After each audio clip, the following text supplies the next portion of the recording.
Hello, everybody. Welcome to my Financial Freedom channel. And my name is Jay Kiebert. I run a financial services company here in Taber in southern Alberta.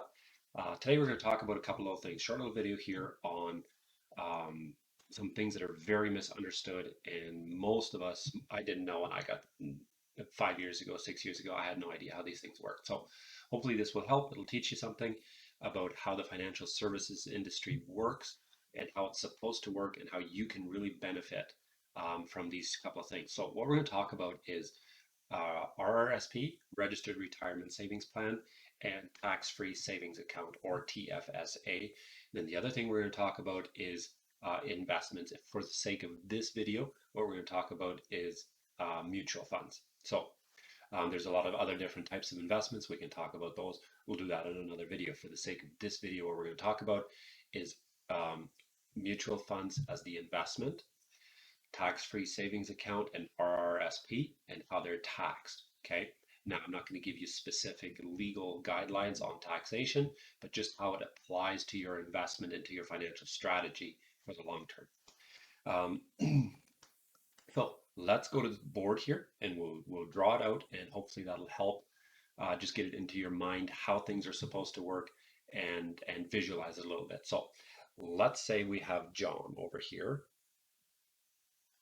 And for the sake of this video, we're going to talk about John as an employee. Works very different if John is self-employed or an employer. But we may talk about that in another video, but we're going to talk about John employee here. Let's just for number's sake, say that John has earned $100,000 last year. Now, John has come to me and John has said, I would like to invest $10,000. $10,000 John would like to invest. So John and I talk a little bit for a couple of hours. I figure out what John's investment goals are, what he wants to do with it, and so on and so on. And he's got $90,000 left there. And again, as I talked about earlier, for the sake of this video, we're going to talk about the investment portion as mutual funds. So we're going to give John a mutual fund portfolio, and we're going to say that he invests that $10,000 into 1, 2, 3, 4, 5, 6 different mutual funds. We'll talk about why that is in another video. But in this scenario, he's decided on this investment portfolio. Now we need to talk about taxation. And we're going to talk about taxation in terms of an RRSP and a tax-free savings account, or TFSA, as it's commonly known. So in terms of the RRSP, so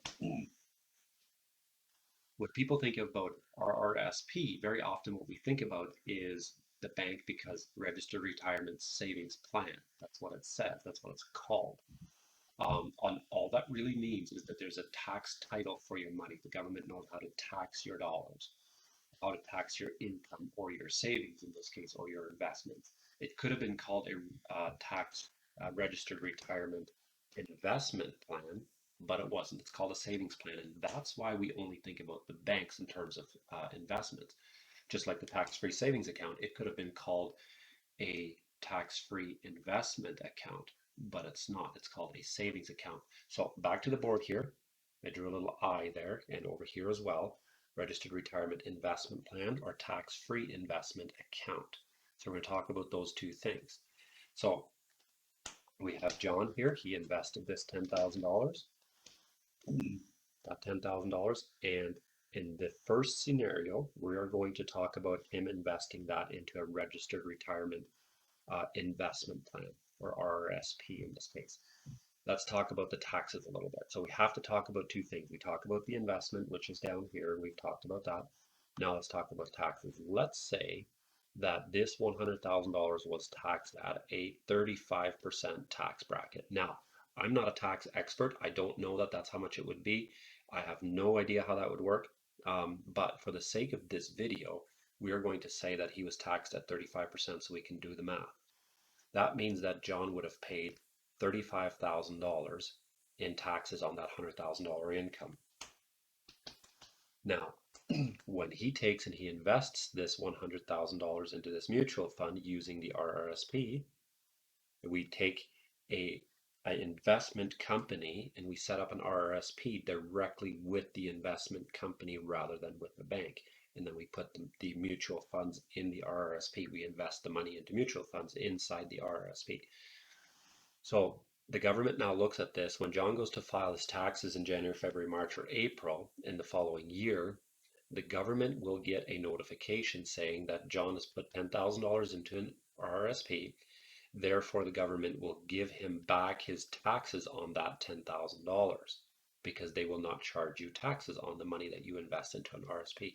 So he will get a refund, and let's again use the 35%. He will get a refund of $3,500 over and above what he usually gets every single year. Now, what happens to that money in these mutual funds? So we'll call these mutual funds here. Those are our mutual funds. So let's say for a scenario that John did that 5 years in a row. He invested $10,000 for 5 years in a row and he left it in there. And let's say that that grew. We'll just pick a number here and say $400,000. It doesn't mean anything in terms of investments. I'm just picking a number. I'm not saying it'll grow that much. He would have put in $50,000, but he's now got 400,000. And let's say that one year John was off of work and he took out $100,000 to replace his income.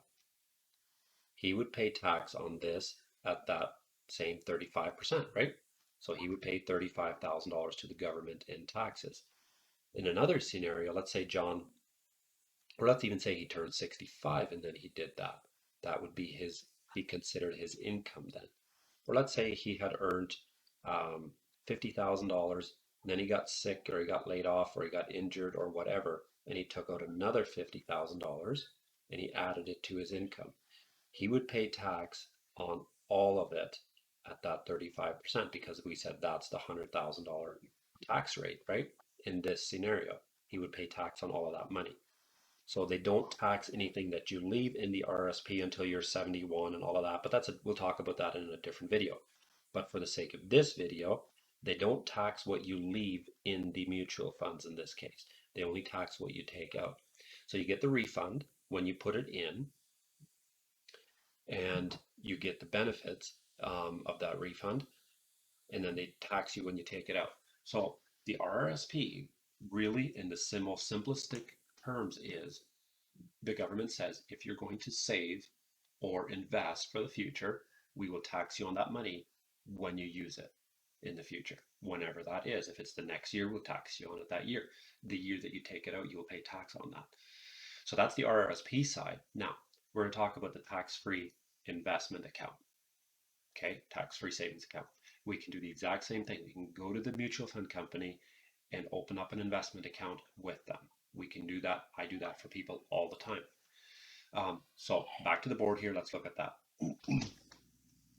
So John takes this $10,000 and rather than putting it into a RRSP, he decides to put it into a tax-free savings account that we've opened with this mutual fund company. And he takes that and he invests that into the mutual fund portfolio that we have picked for him. This is what we call after-tax investments. The RRSP is what we call pre-tax investments, meaning you get the refund as an employee. Very important as an employee. Self-employed works differently. And if we put it into a tax-free savings account, it's called after-tax. I'm just going to write that here. After-tax, meaning that you would pay on this $100,000, $35,000. So just write it out here. He had $100,000 of income and he paid $35,000 in taxes. He'd have $65,000 left. And we then take $10,000, we'll just mark that in red because that was our investment, which markers here. There we go, $10,000 because that was his investment. So he's got $55,000 left to spend on his mortgage and his, because he'll be debt free at this point, right? You're not going to have any debt. That's the other thing we talk a lot about. We'll talk about that in another video. So he's got $50,000 that he can spend on his mortgage, on his cars, on his travel, on whatever. So let's say he does this 5 years in a row over here. $50,000 goes in. And let's say that that also turned into $400,000, just for number's sake, so we keep it exactly the same. Now, let's say that he had a year where he couldn't work, or he turned 65, or whatever the case may be. In this case, he takes out $100,000. He pays no tax on that because he invested that with after tax dollars. Let's say again he had $50,000 of income as he did over here, and he took out $50,000 and added that to the income. He would pay tax only on this $50,000 that was his earned income. We'll call that earned income. And this would be savings or investments that he took out. So that's how those two things work. They're very different. They both serve their purposes. They both serve really very important purposes, and everybody should have both, but we have to figure out how to use them. Now, remember, you can take and you can open up an investment account with an investment company, and you can put in an RRSP, or it's call it an RRSP and call it a tax-free savings account. Really, all that is a tax title for your money, so the government knows how to tax you. That's all that really is. It's the same as me. You don't know what I eat, what I drink, what I look like other than here on the video, but you know my name. But if you didn't, if I hadn't told you my name, you wouldn't know my name, and you wouldn't know what I was called. It's exactly the same thing with this. The government knows what to call it. All it is a tax title. Most people get really confused with that. They go to the bank, they open something called a RRSP, and they put some money in it. They open up something called a tax-free savings account. They put some money in it. And all the bank will do with it in a lot of cases, no, not all, there's good bankers out there, please don't misinterpret what I'm saying. Um, but what most of them will do is they will put it into just a daily interest savings account where you earn 1/4% a year. Maybe if you're lucky, 1% a year. High interest savings accounts where the money is locked in and very often will only give you 1% or 2%.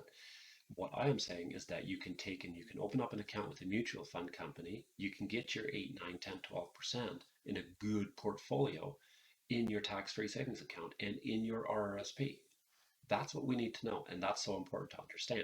One last thought, quickly back to the board here for a minute.